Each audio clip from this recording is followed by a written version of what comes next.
Ross Ulbricht is serving a double life sentence without parole for all nonviolent charges for creating a website. Please help free this peaceful man. Go to freeross.org and sign and share the petition.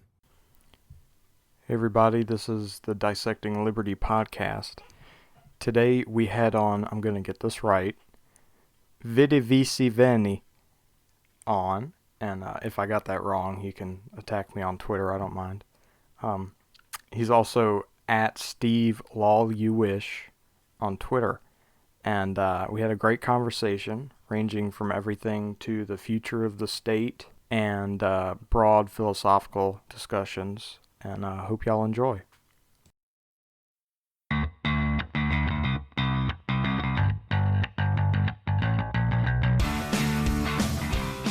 I've always been more of a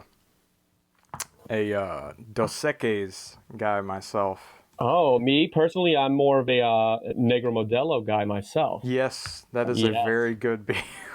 Yes. Liberty Zero doesn't drink, and every time we're talking, it always goes to alcohol. Every time. As one does.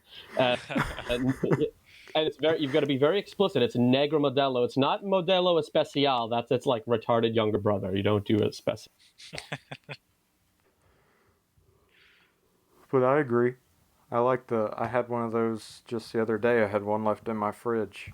Ooh, very nice, very nice. I've been big on Imperial Stouts. I've been trying more and more of these recently. Yeah. And I've been a fan. I gotta tell you, Liberty Zero knows what I'm talking about. My favorite beer is Shiner Bock, brewed out of Shiner, Texas. That's right, I know that one. Now, I'm detecting a couple different accents here. So, let me see. I thought I heard a southern accent there for a second. Was that Cotton there? Howdy. Howdy there, Frailer. How southern is that there? Now, see, I'm in Louisiana, so it's more like, bonjour, comment ça va? Right. Tu s'appelles? Je m'appelle Cotton. Je suis garçon, je suis fatigué, je suis très fatigué. Oh, oui.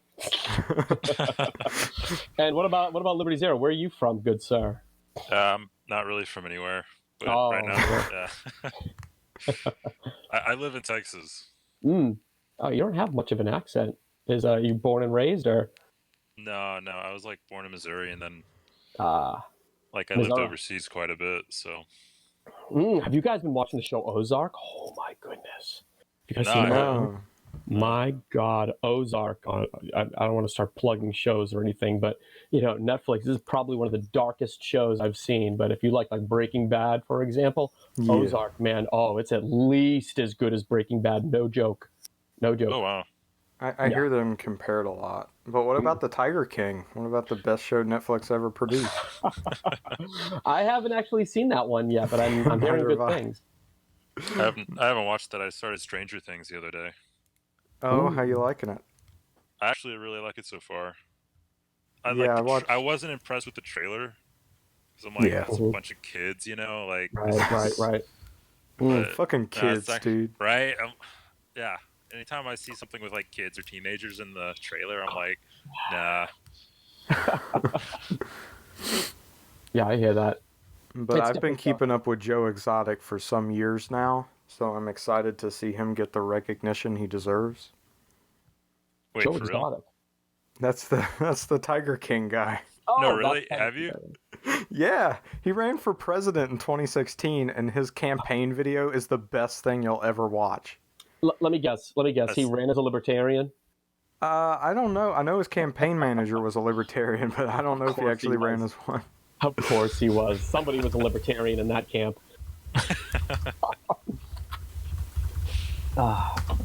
We got to be able to look at ourselves, make fun of ourselves. There's so much in the libertarian community that's just so as someone who's been there since the Ron Paul days and been in it. You just want to roll your eyes sometimes at some of the shit that goes on. So you got to be able to look at yourselves and laugh sometimes. Oh, for sure.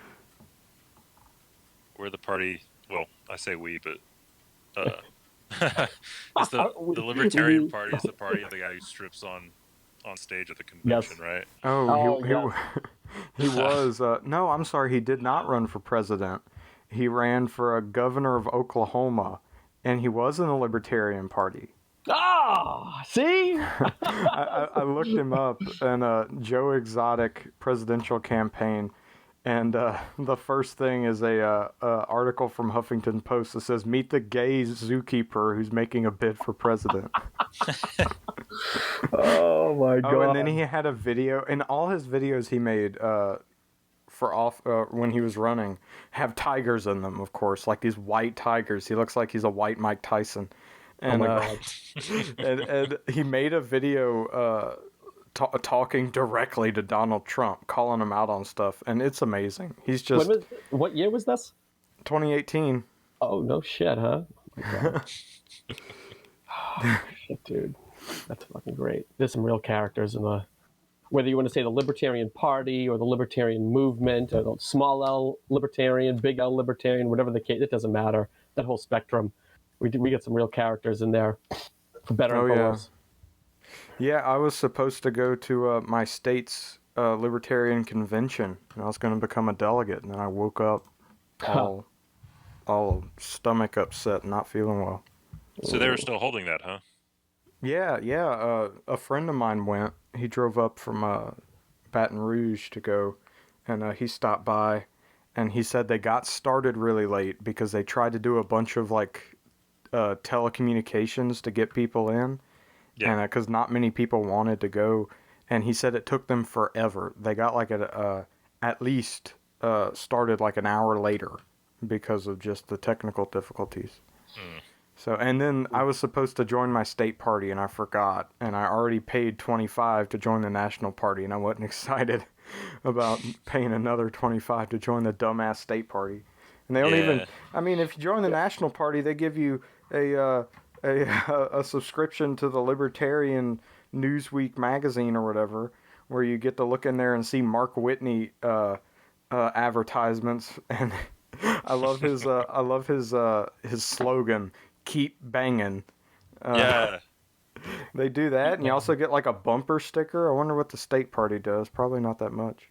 His interview his interview on Burning Boots was pretty good. Yeah. Speaking of delegates, delegations, and whatnot, let me see, 2008, I was big into the Ron Paul campaign then, and then 2012. So I live in Massachusetts. I still live in Massachusetts, and it was in District 6 at the time. This is in the North Shore of Boston. And this is currently the governor of Massachusetts is Charlie Baker. Okay, he's a Republican, but he's a relatively, I wouldn't say libertarian leaning, but not so conservative Republican kind of person. He's a Massachusetts Republican where, basically, Massachusetts Republican is like a gay Democrat anywhere else. So anyway, basically, he was one of the delegates that were running there. A lot of establishment Republicans were running as delegates throughout Massachusetts, and in our District 6 area, there was actually a lot of very well coordinated campaign between the Ron Paul people. So we're all in the Republican Party. We've all been registered for a while, and we went to our district caucuses. And throughout the whole state, this is in 2012 when Mitt Romney was running to be the nominee, we actually overthrew the majority of the Mitt Romney establishment Republican delegates and replaced them all with Ron Paul delegates to be sent down to Tampa Bay. We effectively, majority took over the Republican Party at the caucus level. Dang. However, it was pretty hardcore, man. You should have seen the looks on their faces. Charlie Baker, Kerry Healy, who was the lieutenant governor at the time, a lot of establishment Republicans, they did not know what fucking hit them, man. But we did the counts and everything. We crushed them all except one, maybe two delegates were all Ron Paul delegates. So when the time came to actually have the delegates go down to Tampa Bay, the Romney campaign and the Republican Party actually colluded and dismissed the duly elected caucus delegates from Tampa Bay and handpicked their own delegates. This was actually something that was on Rachel Maddow and everything. One of our delegates that we elected was on Maddow on MSNBC. So, of course, he's going to jump all over it, anything that's anti-Republican in any way. even though we aren't certainly no fans of Rachel Maddow, but this is something that she actually covered. So it just goes to show you that, when it comes to the system itself, it is rigged against liberty. There's no question that it is absolutely rigged against liberty all the way down. Even if you follow the rules as they are written and you overthrow those in the system based on the rules, it's a big club and you ain't in it. And they can change the rules whenever they want. And then that's exactly what they did. They changed the rules ex post facto, and then were able to pick their own delegates because it's literally a private club. They can do that if they want. And there was no legal recourse that we had, unfortunately.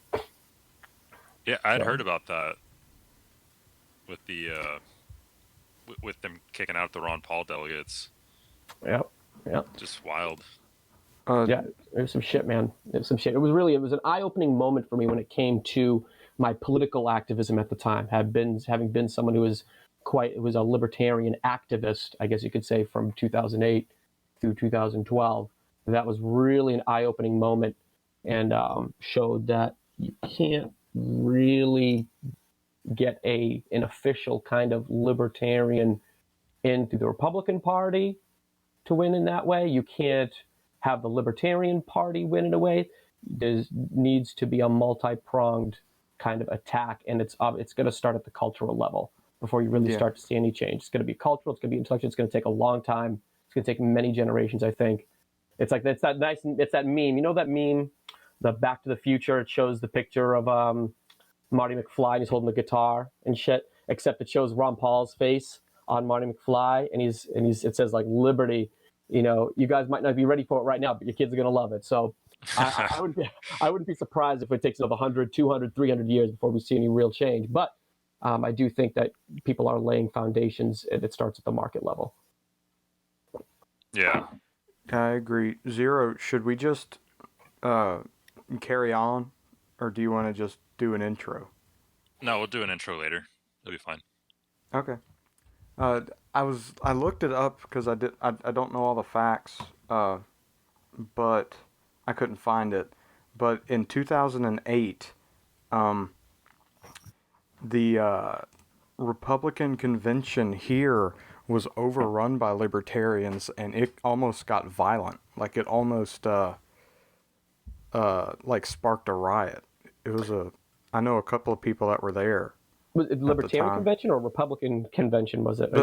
The Republican convention and Ron Paul delegates, or Ron Paul, or people that would vote for Ron Paul were being elected delegates, and it was freaking the people out, and the establishment Republicans were getting belligerent, and the libertarian people weren't helping, and then the police got involved, and like people were throwing stuff, and it was a big deal. Like I heard people that were there tell me that it was like a scary thing. They didn't know what was about to happen.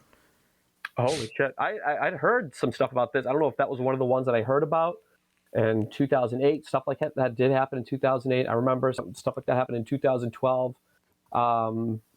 Nevada was another one. Something like that happened at some convention in Nevada, I think.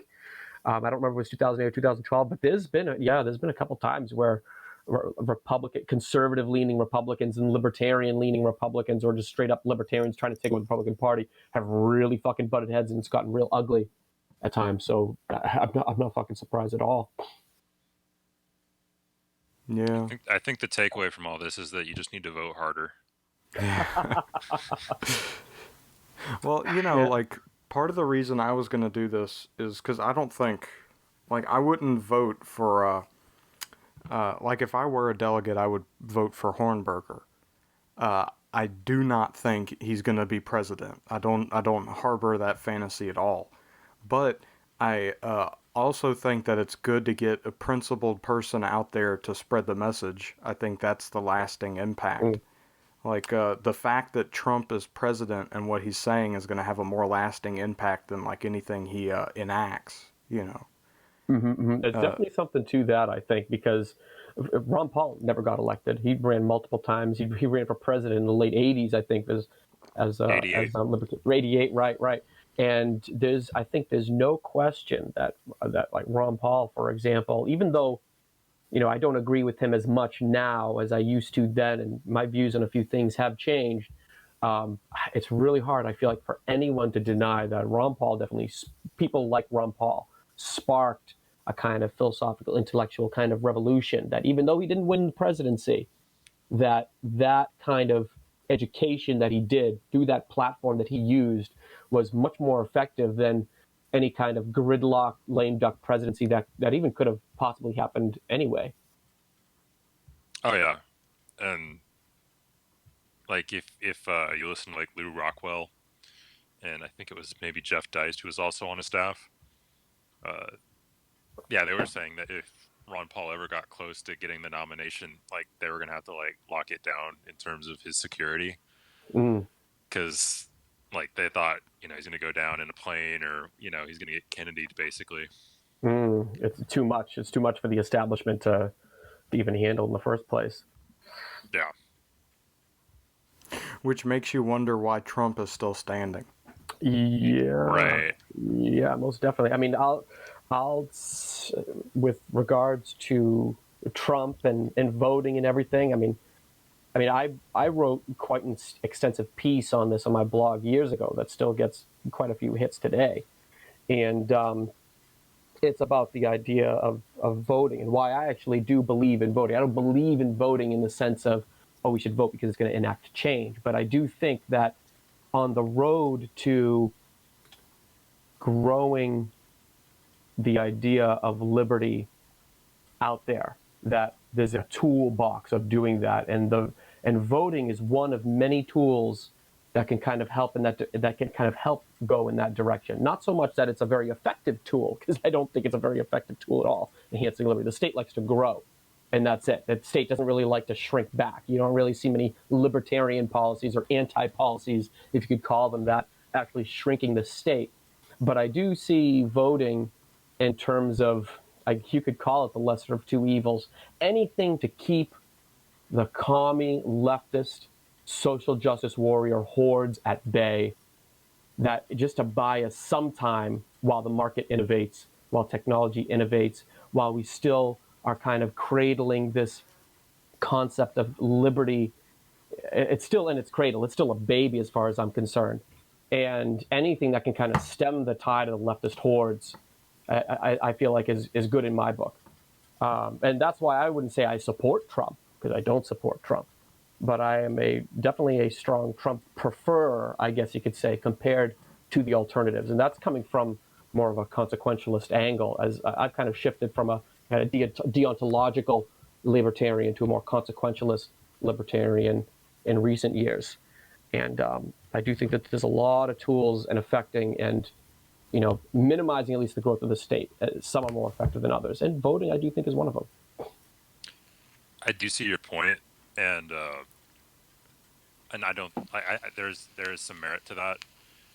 On the other hand, I kind of ascribe to the argument that, or I think that there's merit to the idea that basically when they switch out the Democrats and the Republicans, what you have is the Democrats, they accomplish all of the policy goals that the Republicans cannot do because they're Republicans, and the left will try to fight them at all costs, right? But then when you get the other party in, then you're going to be able to accomplish all the goals, right? And so that's kind of how I think about it. Like, so you said basically, what, if I'm understanding you correctly, and maybe you're saying something else, but along the lines of basically, just it's always going to be either the left wing or Democratic Party and the right wing or Republican Party in power, and the Democratic Party just basically attacks liberties from the left side of the aisle, whereas the Republican Party attacks liberties from the right side of the aisle. And so that's why you don't kind of ascribe to voting either way, because it's just kind of a pendulum swing, and meanwhile, liberties are being eroded either way. Is that what you're saying? Yeah, and I think that specifically that the switching of parties is on purpose, in that it seems to go, every 8 years, the White House will shift to the opposite side. And I think that's like a tool that is being used to attack. But yes, like you said, that Republicans are attacking liberty from the right, and etc. Yeah, and I mean, and there's definitely merit to that as well. I mean, I absolutely consider that. The way I look at it is that the Republicans are hardly libertarian by any measure, for sure, Right. and Trump is hardly libertarian by any measure, for sure. But I think the Republicans and Trump of today are very different than the Republicans of the 80s, for example, and even of the 90s. And they are a lot more open to more socially liberal leaning ideas than they have in the past. So, again, not even remotely libertarian, but not as offensive to me personally as they have been in the past. So, as far away as they are from it, at the same time, the Democrats, it seems like that they have marched so far to the left on so many things, while still probably maintaining socially liberal policies, but that they're so economically left wing that I see them as so much more dangerous than what the Republican Party could be. And part of my also leaning towards being a little bit more okay, I guess you could say, with Republicans being in power than the Democrats is, and this is something that's going to ruffle a lot of libertarian feathers. This is something that has ruffled a lot of, I guess you could say, rank and file or kind of standard libertarian perspective feathers. Is I, as a consequentialist libertarian, as a what I call myself as a realpolitik libertarian, is I actually believe in American hegemony. I think that in at the end of the day, there is an unfortunate reality of a pecking order. There is going to be a superpower that's on top. And as unfortunate as it is, it's better for it, at least for now, for it to be America than, for example, the Soviet Union or the Chinese government, which are all liking to jockey into that position. And that the alternatives of something like that, of like multiple superpowers competing for that top role position, results in situations like World War I, World War II, which have far more ugly impact than one that really nobody can challenge. And on top of that, at least the values, kind of America, that whole American exceptionalism, I guess you could say, is much more preferable than the alternatives. And markets are as kind of highly imperfect as they are. You see markets thriving more around the world than you have in the past because of the values that America has kind of propagated, I suppose you could say. So that is one thing I guess you could say where that might be part of why I lean being a little bit more okay with the Republican Party. I support libertarianism maximally so at home, and I don't like what a lot of the Republican Party does. I don't like trade wars. I don't like tariffs. I don't like any of that. But being someone who weighs the alternatives and looks at, okay, I don't like the Republican Party. I don't like the Democratic Party. But we're going to have a Democrat president or we're going to have a Republican president. Which cock am I going to be more willing to swallow down in my throat? Which one am I going to be more okay with being shoved down my throat? And it's just kind of, a cock's getting shoved down my throat, whether I like it or not. It's being shoved down all of our throats. And we kind of got to pick which one it is. And it sounds cliche, but I think it's just reality. It's an ugly reality. And the ugly reality of the world is kind of unavoidable. And so, at least in the meantime, that's the perspective I take while being like, you know what, anything to keep the leftist hordes at bay right now. Yeah, and there's a lot that you went into, and like a lot that I'd love to discuss. But I guess I'll just pick one, and then I'll let Cotton join in after you give your response. But I guess really just back to kind of what I was trying to say earlier. I have a question, and that is, do you like, with all of the big government kind of authoritarian measures that are being taken right now by Trump, the Republican president, like, do you Mm-hmm. think that, let's say, for instance, Obama or Hillary were in like the office of president right now, do you think that they would be able to accomplish the same policy goals, or do you think that having, that the leftist president, or the what is seen as a leftist president in the White House, like, do you think that the people who are all like the MAGA people, do you think that they'd be against all of that and they'd push back and maybe keep some of this legislation from going through? So let me see if I get the question right. So are you saying that are you saying if it wasn't Trump as president, if it was someone like Obama or Hillary, am I getting that right? Right. That would they do I think that some of these really like the hardcore MAGA people would support things the way they are now if it was one of these other people as president? Is that the question? Right. Do you think that they'd hold on to, the principle of small government, unlike what they're doing now? No, I think it's tribalism all the way down. I absolutely think that, and I also think you could flip the coin. It'd be the other way. The people who are complaining about things that Trump is doing, if it was, of course, Obama or Hillary that was doing it, they'd be all for it. And they'd be rationalizing it and propagating it and arguing for it, just if their tribe was doing it versus because the person that they hate is doing it. And I think Republicans and conservatives, generally speaking, it would be the same thing. So no, I think for the vast majority of people who support Trump, and the vast majority of people, I don't want to say support Trump, I would say really love Trump, and the vast majority of people who hate Trump, that it's just tribalism all the way down. I can only speak for myself personally, and I do think that the government, if it were under an Obama or a Hillary, which by the way, lest we forget, Hillary was, for a Democrat versus Trump, who's a Republican, Hillary was the war hawk. Hillary was the war president. She was the one who wanted to surround China with SAM sites by her own quote. She was the one who wanted to, put a no-fly zone near the border of Russia, which would definitely stoke tensions there as well.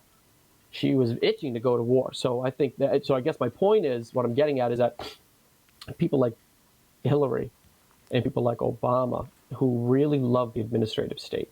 This is one thing Trump and people like Steve Bannon hate, is the administrative state. As libertarians, we should hate the administrative state, the growth of the administrative state, the deep state, things like that.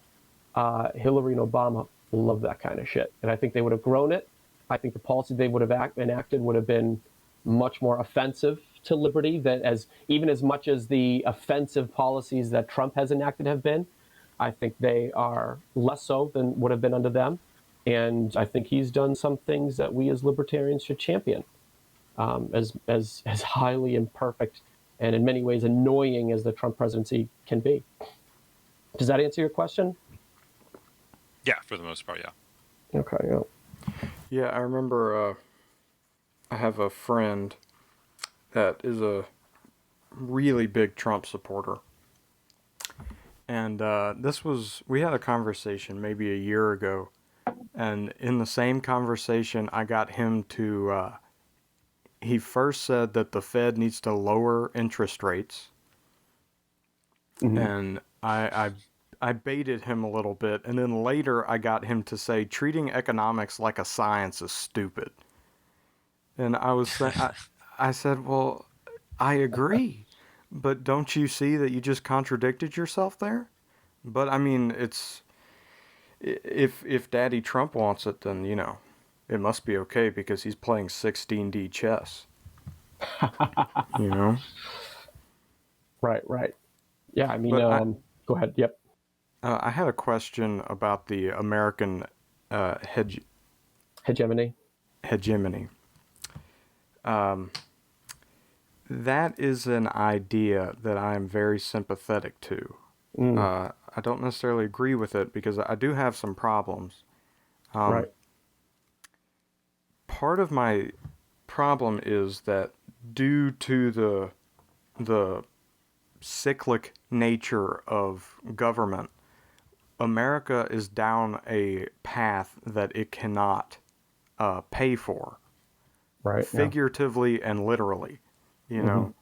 And then also, China is incredibly involved in Africa right now. Yes. Yes. And that is scary. Yes. So I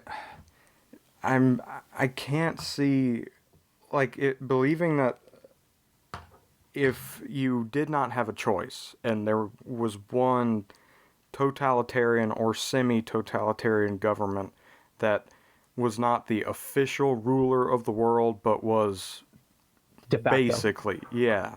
I can it makes sense to me that we would want that to be America, but then I also think the logical next step, seeing to how the state has been since its inception, is that even if we want that, it still won't last. And there's still some action we have to take if we want to keep it active, or if we have to constantly calculate which country is the right ruler. Yeah, it seems somewhat like a utilitarian argument.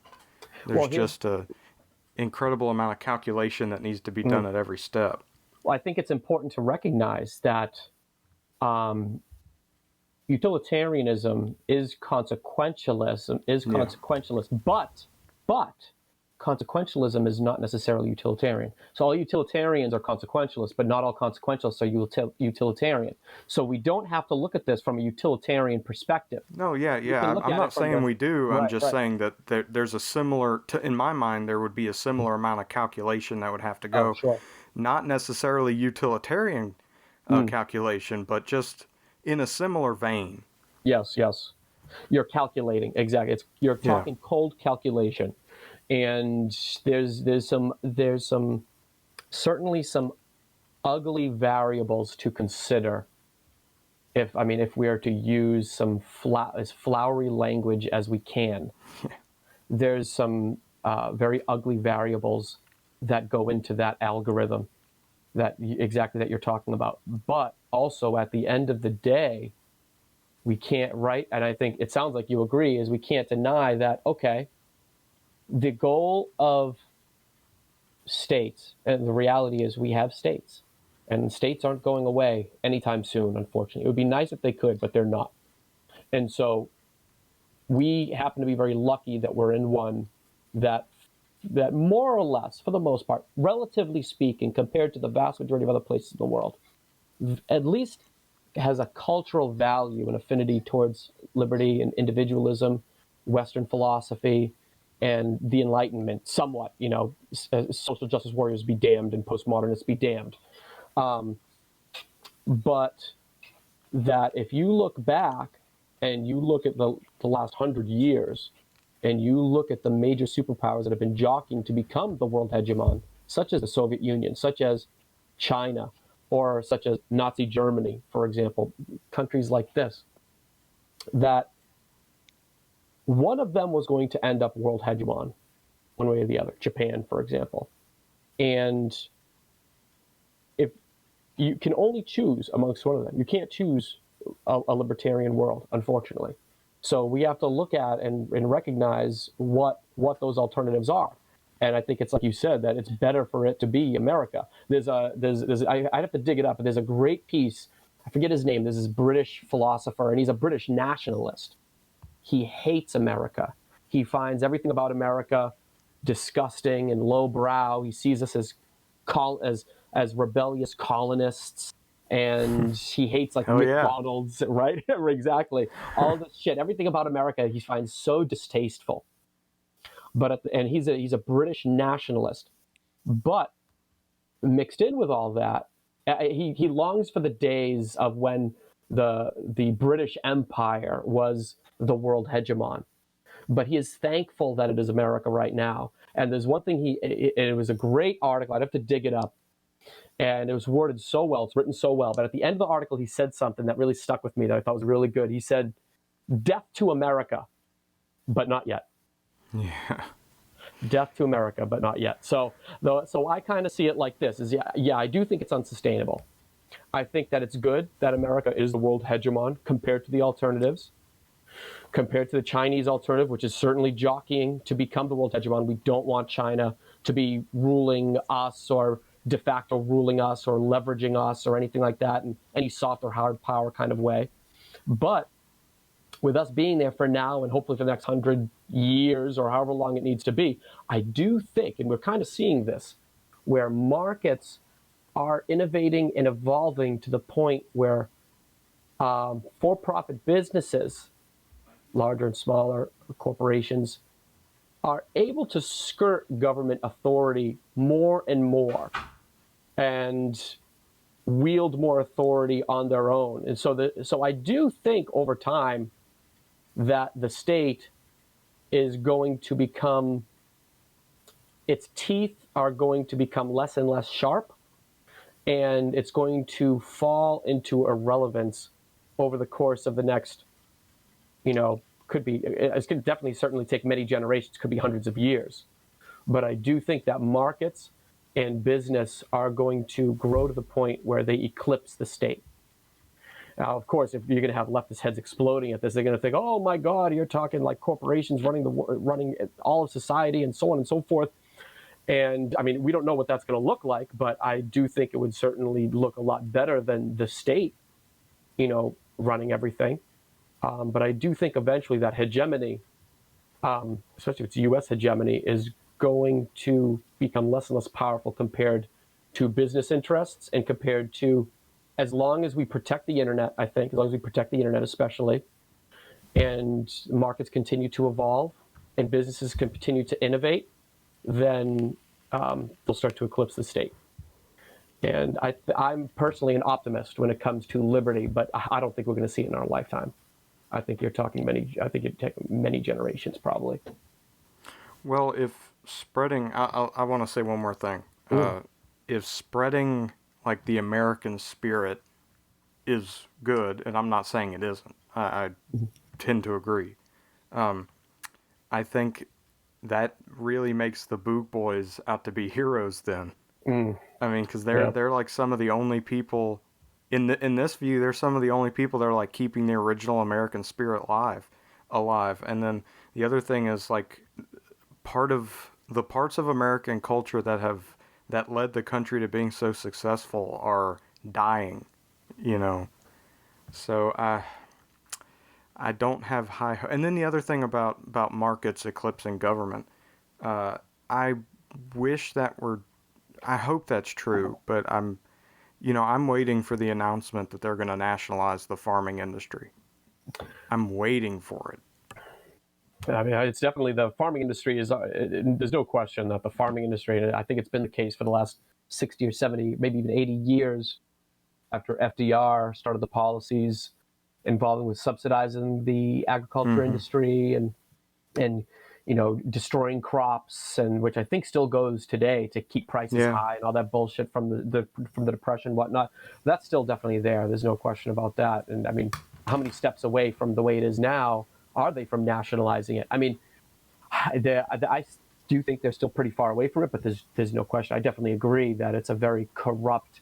A lot of industries have been poisoned, and it probably wouldn't be that many steps if they really wanted to take control of them. They could do that, but I suppose I am a little bit more optimistic in that, as poisoned as many of these industries are, that and certainly we don't have the same culture that we did, 100 years ago, 150 years ago, 200 years ago, that gave rise to the beauty that is America, the American experiment. We still have that more than anyone else in the world. Now, of course, that's a really low bar to set.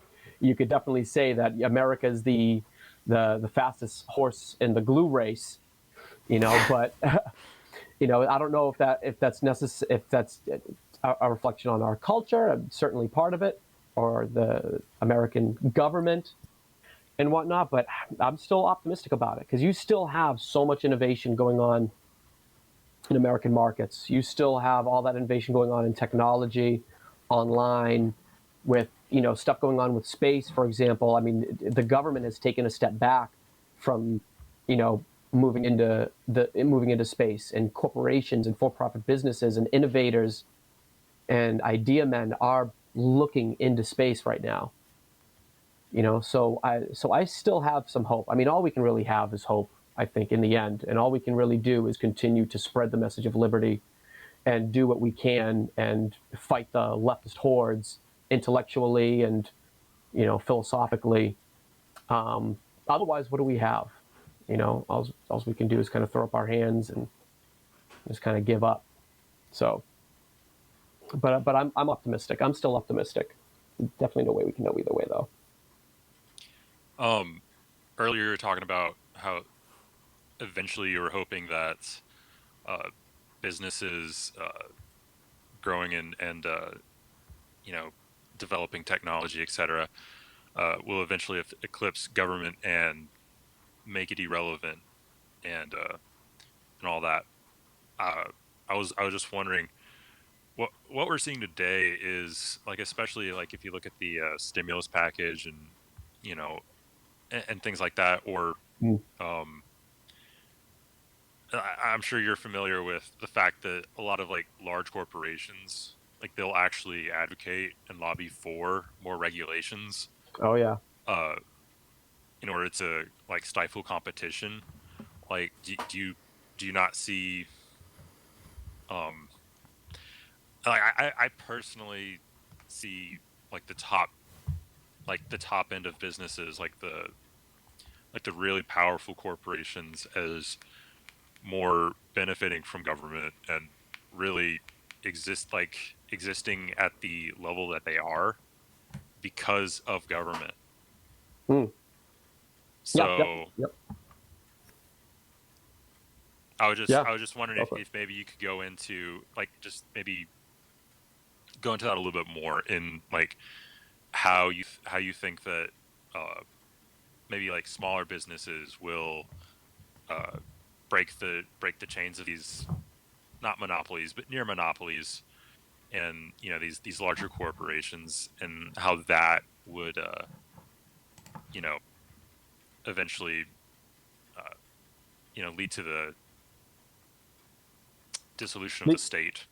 Sure, and I wouldn't even say that. I mean, God knows what the dissolution of the state is, but I almost see it like as approaching zero. You know what I mean? Like you never actually hit zero. I think the state will always be there in some form, unfortunately. But talking at extremes, God knows how many generations I would, suspect this might be in the future. However many hundreds of years, maybe 1,000 years. I don't know, but it could be. Whereas now it's I don't know what 20. I'm throwing a number. Let's say it's 20% of GDP or something. Maybe you're talking 1% of GDP back to 1%, then 0.1% and 0.01%, way into the future. But anyway, yeah, no, there's definitely something to reflect on, which is that at least as it is now, the way it works now is you have the big corporations. They benefit from these regulations. They write the regulations, and it's a revolving door of regulators and lobbyists and people in these corporations that that prop these systems up. There's no question about that. I would never deny that. And it's most certainly problematic. I do think, though, that to not forget, a lot of people, I mean, we have these huge corporations, and they have a lot of power. And some of them have hundreds, thousands of employees. The largest corporations have thousands of employees. They have tens of thousands of employees. But smaller, more local and regional businesses, when people think of corporations, they especially usually talk to leftists, they think, oh, corporations. They always have this idea in their head of the big, like Walmart, Amazon-esque kind of, Ford, GM kind of corporations. But the vast majority of corporations are small businesses. And these small businesses throughout every state, local, regional level, whether you're talking banks or whether you're talking construction companies and everything, there is a niche for every size of business. The largest corporations definitely hold a lot of power, and they enact legislation that benefits them through the state. But don't forget that these businesses, these large, super large corporations have been around, that they flare up and then they go away. They flare up and then they break apart. They flare up and then they break apart. You go as far back, you're talking like, Bell Atlantic, which was a monopoly propped up by the state, and it dissolved. And you have, it used to be all Microsoft. I mean, you'd never think in the 90s that Apple would be able to compete with Microsoft, that anyone would be able to compete with Microsoft. And Microsoft still dominates pretty much there's no question about that, but there are alternatives there. Android has computers now, and Google is even now eclipsing Microsoft. Apple is more liquid than any, I think, corporation out there in the world. Mm-hmm. So, and Google started way behind Microsoft. I think Google went public in the mid 2000s, I think it was late 2000s, but they started as a web browser in the late 90s. And Microsoft was one of the biggest corporations in the world, if not the biggest corporation in the world at the time. But they came up right behind them, and Google arguably has eclipsed them in many ways. And eventually it's going to happen with Google too. So I do think that, yeah, I mean, these corporations get huge and they dig in their heels and they get their claws into the system and whatnot. But while it's definitely a poisoned system, I do think that they do benefit markets. I do think that they still, as corrupt and poisoned as the system is, that they will not have a permanent stranglehold on the system. I think they get undermined by more innovative competitors as they come up. Tesla, for example, I mean, you would have never thought that GM and Ford had a monopoly through the early 20th century. And you have all these other Japanese companies come up and unseat them. Ford is found on road dead now. I mean, they're still a big company, but there's still so much competition that takes place. And these even near monopolies end up falling by the wayside. They get lazy, or they just can't maneuver as well because they become so big, so lumbering, and they can react so slowly to these innovators that pop up behind them. That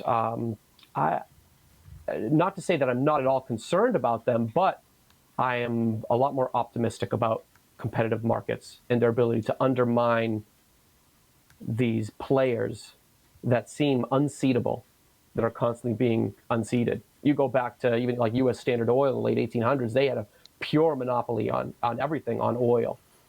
And then they thought they could take advantage of their position because they had, it was something like 90-something% of the market, which none of these companies we're even talking about now even come close to. You know, we talk about them as near monopolies, and they're, you know, you're talking, you know, somewhere anywhere from 50 to 70% of market share in their respective industries. U.S. Standard Oil had in high 90% in the late 1800s. As soon as they started to take advantage of their position, raise prices and so on and so forth, and start to buy up their competitors and try to put a stranglehold on their industry, you had Russian competitors pop up, other American competitors pop up, and they were unseated, and they fell to less than half of the market share within, I think it was 10 or 20 years.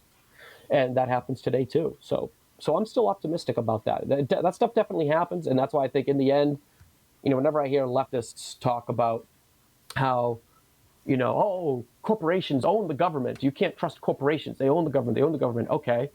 Well, but you want to give the government more power. So corporations own the government, but you want to give the government more power, even though the corporations own the government, supposedly. So they always talk about this stuff, but at the end of the day, I think the answer is always to do our best to support the idea of less regulation, less taxes, less government power, and more local, regional market competition. And that just keeps going back. Keep coming back to not just voting, but anything in the toolbox for advancing liberty, anything that throws a wrench in the system that makes it more difficult for the state to grow. And I think compared to the alternatives that we should focus on that while we spread that message of kind of hope and liberty and markets and looking and seeing what's happening, which I still think is optimistic. Yeah, for a good example of rebellion against a tyrannical private government or a private company, I'm not feeling well, guys. Cut me some slack. That's right. I'm always cutting you slack, Cotton. It's okay. We love you. Thank you. I appreciate it. If only you could cut my hair. And wax And quite a bit of his yeah, body, because that's I'm not happening. gonna ask you to wax my body. That's probably a little too much. But Just around the bikini line, just the pubes, just around the bikini line. I think yeah, we need to work no, on that a little bit, right? I look pretty good in my bikini right now. Okay, all right, that's good. Everybody should check out Smoke Pit Storytime that Vet Archist Actual puts out, and in episode 7 he does a podcast with Matt from Status Quo about the Battle of Blair Mountain, which is an incredibly interesting story, and y'all should check that out. But while we still have time, if it's okay with everybody, I'd like to change the subject. Your banner picture on Twitter is Albert Camus. Yes, sir. I'm a fan of Albert Camus. Most Would you definitely. call yourself an existentialist? More specifically, I would call myself an absurdist existentialist. Yes, Okay. I would certainly lean that way of the Camusian type, not of the Kierkegaardian type. You don't like Kierkegaard? It's not that I don't like him. I just prefer Camus.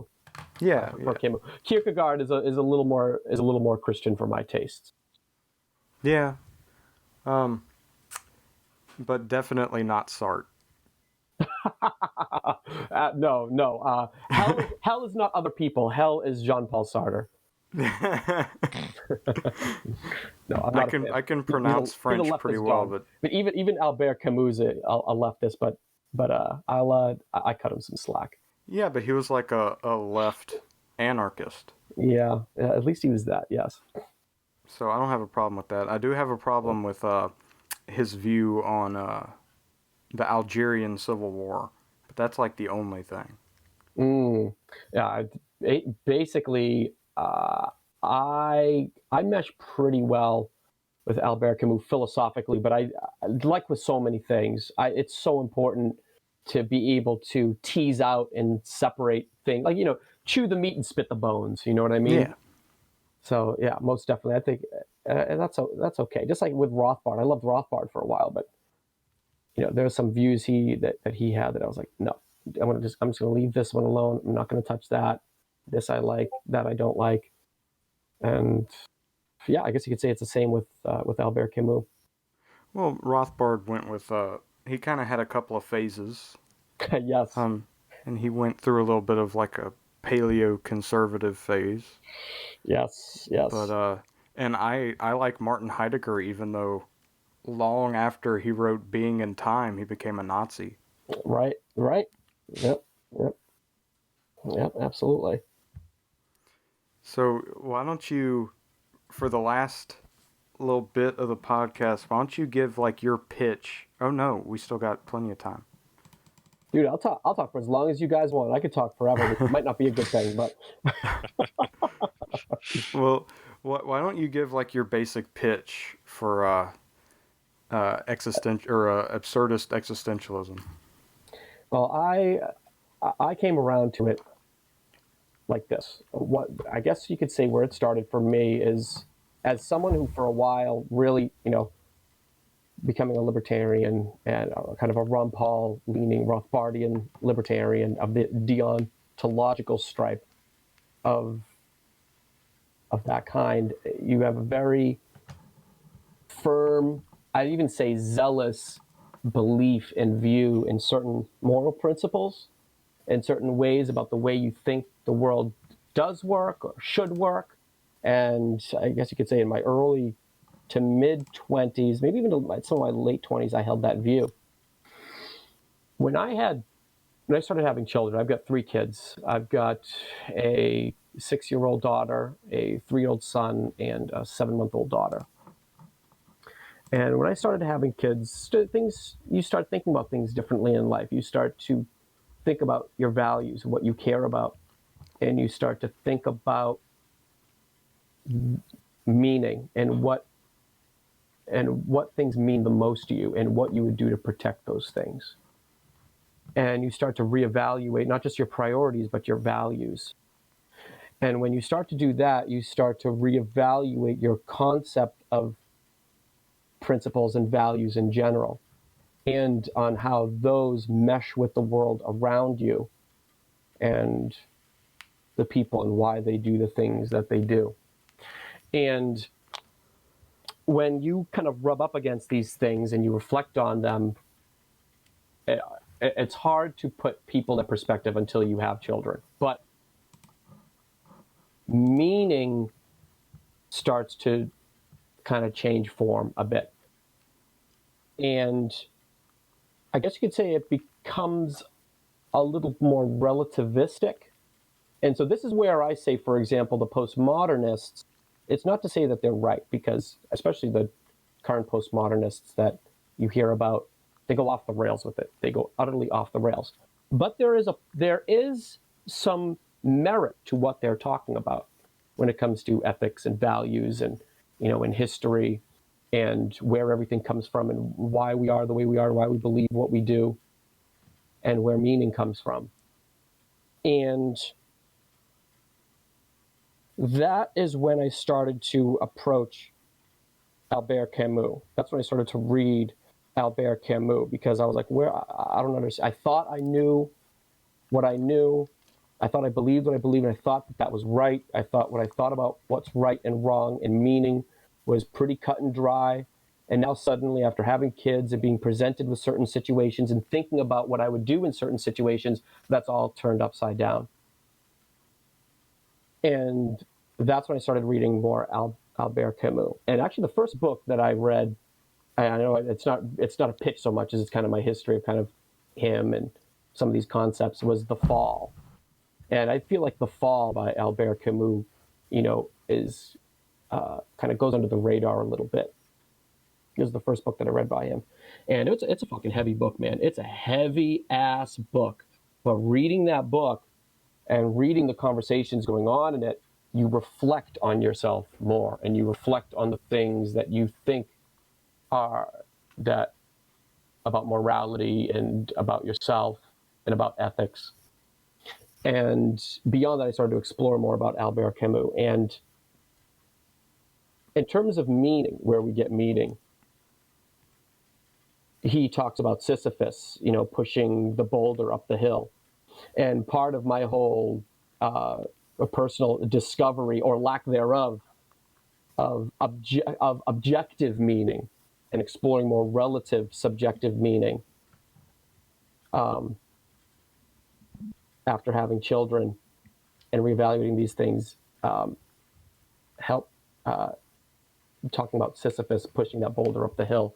And you're never going to get over the hill. You're never going to find objective meaning, but you're going to search for it regardless. You're going to find that meaning in life, and you're going to create that meaning for yourself. And for me, it was my children and what I knew that I would do to protect them, and how it changed my views on things and changed the person that I was, and it made me a better person.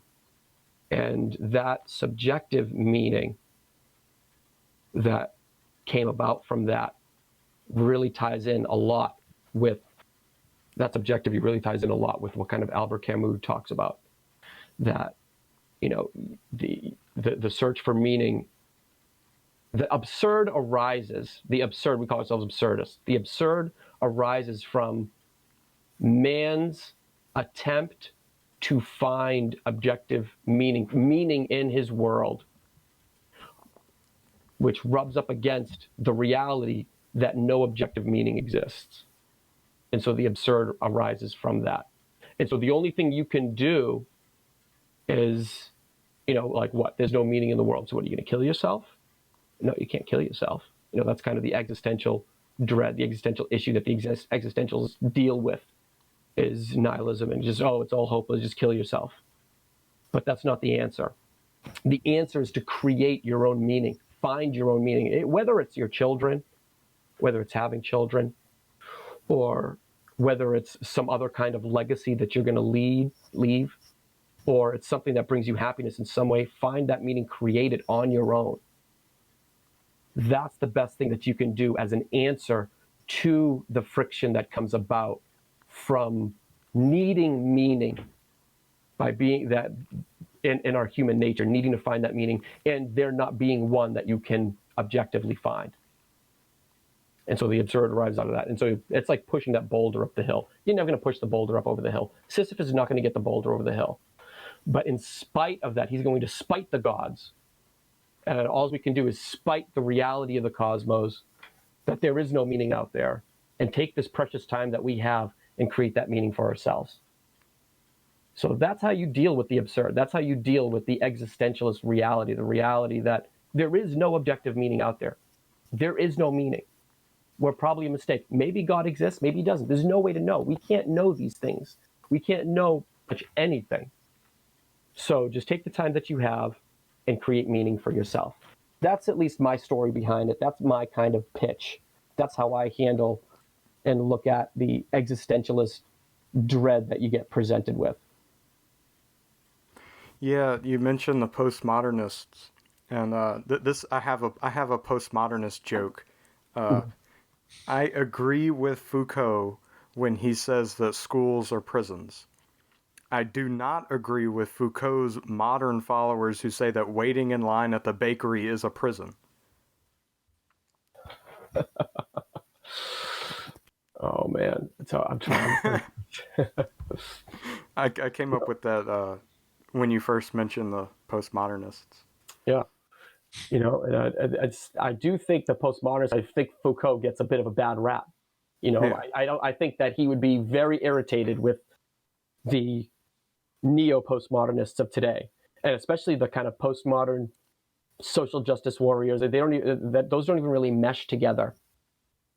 The Marxists and the postmodernists, it doesn't really mesh, because Marxists talk about they believe in objective values, they believe in objective value of labor, they believe in objective morality and things like that. And the postmodernists are like, what the fuck are you talking about, dude? It's all subjective all the way down, which I think goes off the rails. They go off the rails with it a bit too much. But they found a way to kind of mesh those things together, which obviously, like Jordan Peterson, bringing him up, he kind of goes after that. He calls them postmodern neo-Marxists, I think, which is a weird catch-22 because it doesn't mesh. But they found a way to mesh it, I guess. So, well, I mean, like the postmodern Marxists are also, they're Marxists, and they'll say workers unite and blah blah blah, but right. They're also fifth-year seniors that are getting a poetry degree. They are not a worker, So there's a bit of cognitive dissonance there. So it wouldn't surprise me if their whole entire ideology was made up of one giant cognitive dissonance. Yeah, I mean, you could definitely say that. I mean, I have to pull it up. There's this great meme, or I guess it's not a meme. It's a piece of art that was done, and I like to spread it around every once in a while. It shows like your typical, your stereotypical social justice warrior, like androgynous leftist kind of person. You can't tell if it's a boy or a girl. They're wearing like a Chase shirt, and they're kind of sitting down. It's like shows this person sitting on the backs of like these laborers from around the world. They're picking like coffee beans. They're doing I've seen that one. Have you seen that one? Oh, it's beautiful. Yeah. And so they're sitting on their high horse, but really they're sitting on the backs of these people that they talk about how they're trying to help and all these things and so on and so forth. But they're benefiting from all these things at the same time, from so much privilege. And they have no capacity for self-reflection on this whatsoever. They don't appreciate it. They mock it, while at the same time they're a part of the very system that they supposedly hate. So it's all virtue signaling all the way down, of course. Yeah, I love how the young Marxists, are organizing their itinerary for the socialist meeting or whatever on their iPhone while they're, on a Delta flight. With their Starbucks coffee. Exactly. With their Chase shirt that they bought for like $30. Yeah. That was made for like 2 cents overseas in friggin' Vietnam. If you can find that picture, send it to me and we'll use it as the episode thumbnail. Oh, I've got it. I've got a folder and my computer on my network attached storage just filled with memes just all the way down, and just all this kind of like artwork and stuff. So I'll be able to dig it up pretty quickly, send it right over to you. Thank you. Yeah, definitely. But I mean, and then the other thing, I'm sure not many people, more people have probably heard of Camus now because he's kind of becoming a pop culture figure. But I'm sure not many people have heard of Sartre. But I mean, Thank if goodness you for want that. to like look at, yeah, I'm not upset. But like try reading The Stranger. You know, it's Albert Camus' most famous book. And then try reading Nausea by Sartre. The Stranger is like, Jesus Christ, it's so much better. Nausea is a horrible book. I've never actually read Nausea. I've only by Sartre. I've only read the what was the one everybody's trapped in the room. That's like his. Oh, The hell is other people. I think he says that in Nausea. It might have been like a selection from it. Maybe, or it might have been a short story. Yeah, I only read the one book by him, and I was familiar with his philosophical views. So I'm not a fan, but I've not read Nausea. Oh, it's a crappy book. I had to read it, and I hated every minute of it. Oh God, did you have to read it for like college or something? Yeah, yeah. I took a class in French existentialism. It was the first philosophy class I ever took, and the guy, we spent a tiny amount of time on Camus. It's too bad.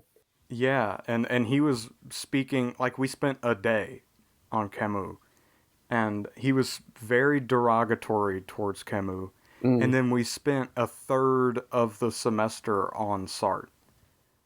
Jesus. I know, and we had to read, like, we read a tiny selection from The Stranger and a tiny selection from The Myth of Sisyphus, and then we had to read all of Nausea, the entire essay, Existentialism is a Humanism, and then selections from essays in existentialism and selections from Being and Nothingness, and it was just horrible. It's unreadable. I mean, that's part of the problem. Like, he was trying to be Heidegger, just making all this convoluted stuff, except the problem is in Heidegger, once you understand how to read him, there's actual substance. Right. In Sartre, it's just like, oh, you're just, either it's just empty platitudes or you're just rehashing Heidegger. It's funny, like talking about rehashing people, and also about unreadable books. Like I went through a phase in my 20s where my fascination, as one does with Ayn Rand, and I tried to read Atlas Shrugged. Holy shit, it's fucking. A lot of people really like Atlas Shrugged, and that's fine. I couldn't do it, man. I couldn't do it. It was so tedious. It was so tedious. I found it unreadable. And not only that, but I mean, I don't remember. Did she give credit where credit was due when it came to her? I mean, she wasn't a pure Stirnerite, obviously, talking about like Max Stirner, but she definitely got pulled a lot of views from Max Stirner and the egoism of Max Stirner. So I don't know if she ever mentioned him. Yeah, I feel like I'm trying to remember. Like maybe she might have mentioned him in passing, but the egoism is very Stirnerite. I mean, I'd say I'm more Stirnerite than Randian these days, if anything. I'm more like a personal, ethical egoist, I guess you could say. But I don't remember Ayn Rand really giving credit where credit was due, rehashing a lot of ideas that Max Stirner talked about back in the 1800s there. So that goes way back. But she didn't even touch on it. And Atlas Shrugged is completely unreadable. It was completely unreadable. Well, it makes sense that like people incline towards libertarianism, and by that I mean autists. It makes sense that they like her novels because they're not very good literature. They're just kind of, they speak very plainly, and everything is very obvious. and there's no beauty to it, as you would typically find in great literature. Right. It's just very flat, I guess is a good Yes, word it's to use. flat and tedious. It's a little too preachy, also. Yeah. That's one thing I've noticed in a lot of, like, quote unquote libertarian novels, is they tend to get too preachy, and like they throw in the obligatory libertarian platitudes that, I mean, every libertarian who reads these libertarian books, we all know it already. Like, maybe some of us really want to hear the same thing over and over again. But if you're looking for a good novel, it's really hard to find a good libertarian novel that doesn't preach to you, that doesn't feel like it's going to convert you or anything like that. Like, there's a few that I've read that I've really enjoyed, which would be what was it? Moon is a Harsh Mistress by Robert Heinlein was really good. Very readable. And also, for something more recent, was The Golden Age by John C. Wright. It's actually a trilogy. The Golden Age by John C. Wright. You're talking. I think it takes place thousands and thousands of years in the future, or something like that. And he's pro intellectual property. Unfortunately, very anti IP.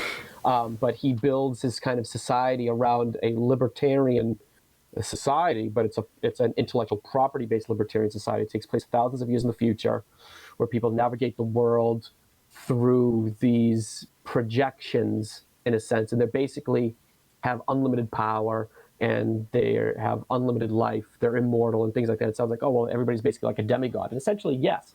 But there's some really good stuff that happens in the series of books, and it doesn't preach to you. It has really good sci-fi, and it has interesting characters. So they do exist out there, but they're hard to find. Yeah, on that subject of libertarian media, I want to say one thing, and then I'll turn it over to Liberty Zero. I always thought that To Kill a Mockingbird was a really great libertarian book. I might be reading into it. I might be reading what I want to read. But I always thought that had strong libertarian themes, or at least anti-court themes. Innocent man was convicted anyway. But the other thing, I've mentioned this I think I've mentioned it on the podcast, the movie, The Life of Emile Zola. I haven't seen that. That is a very libertarian movie, and it's an incredible story. Really? Oh, yeah. Oh, I'd definitely check it out. It's one of my favorite movies. I think that you mentioned that in the episode that we didn't release. Yeah. No, I was gonna say that when I read Atlas Shrugged, I actually did enjoy it, and I don't have a problem with you saying it's unreasonable, because I totally understand that. What I found, like, I really did enjoy it until I got to the very end, where, like, I think it's John Galt gets on the radio, and then he just delivers this super long speech, and then I lost out at that point. Yeah, I was like, I got to the point, I'm like 4 pages in, I'm like, when's he gonna end this? And then I start like skipping pages, like, to see, like, okay, when's this gonna end? It's like 50 pages in or something like that. I'm like, okay, well, I'm gonna save this for later, and I never did. But and that's the most famous part of the book. Right. It was super tedious, but like you said, the whole book was very like blunt and kind of to the point, not very flat. It was kind of allegorical flat. or anything like that. Yeah, it's giving you the whole their thought process, like, completely. And I did enjoy that part, because, like, at that point I was, like, really open to like those ideas. Yeah. Yes. It was like I was already sympathetic to the ideas, and, like, seeing them. You're consuming everything. You were at the stage where you were consuming everything that you could. Like, I remember that. Yeah, absolutely. Right. Yeah.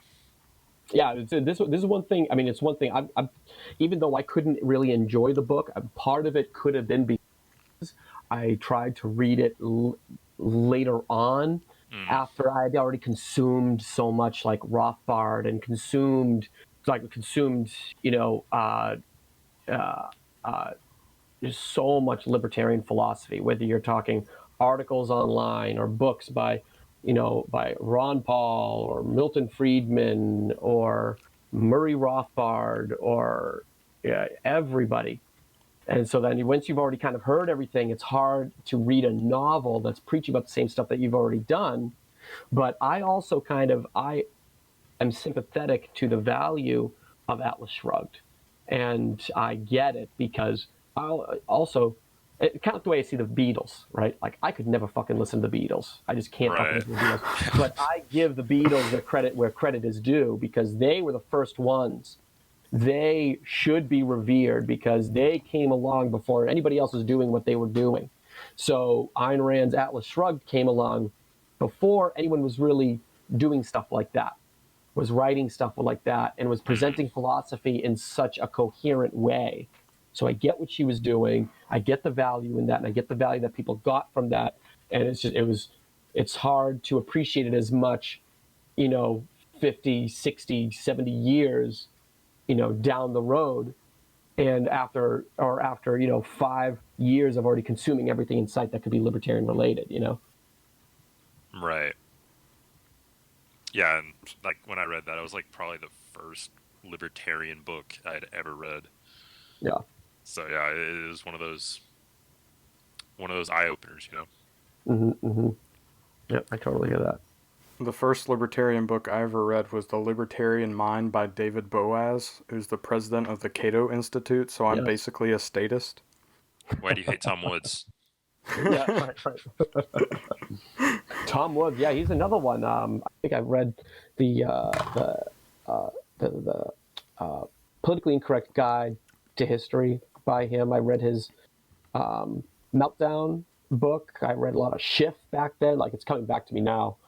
Obviously the Ethics of Liberty by Rothbard, Henry Hazlitt's Economics in One Lesson, Mises, F.A. Hayek, Road to Serfdom. That's right. Oh my God, the fucking long, like, you're talking like all within the course of like a few years, just consuming everything in sight. I think a lot of us did that for a while when we were first kind of exposed to some of these ideas. And then last you do Atlas Shrugged and you're like, oh, what the fuck? I can't fucking read this. Well, we better wrap up. Why don't you plug your Twitter and anything else? Sure. So on Twitter, I am at, you find me as Vidivici Veni, but my Twitter handle is at Steve Lollywish, it's at SteveLollywish. And my blog is a Sisypheanrevolt.blogspot.com, ASISYPHEANREVOLT.blogspot.com. I got some blogs going back from my Ron Paul days that are still in there. Jesus Christ, so you're talking like 10, 12 years, but some recent stuff too. A lot of stuff that I've got drafts on that I just haven't had the time to finish editing and posting. Anything from, my fucked up view of twist on libertarianism, the realpolitik libertarianism, as I call it, to views on, obviously the coronavirus and Trump and the whole gender fluidity thing going on right now. A lot of different stuff on there for people who are interested. And, all right. Pretty much it.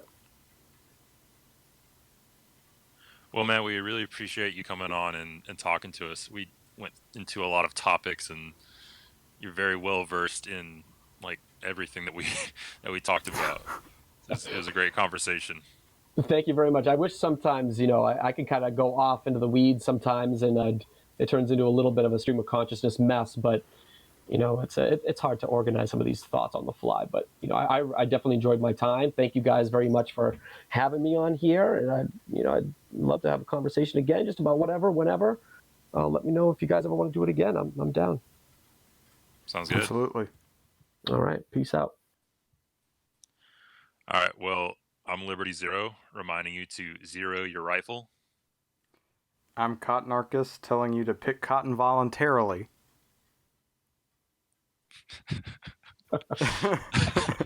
All right, so that's our new signing off. Just that's the first time we tried that. Very nice. Very that's nice. that's where that's like yeah, that's where we're gonna cut it off. But yeah.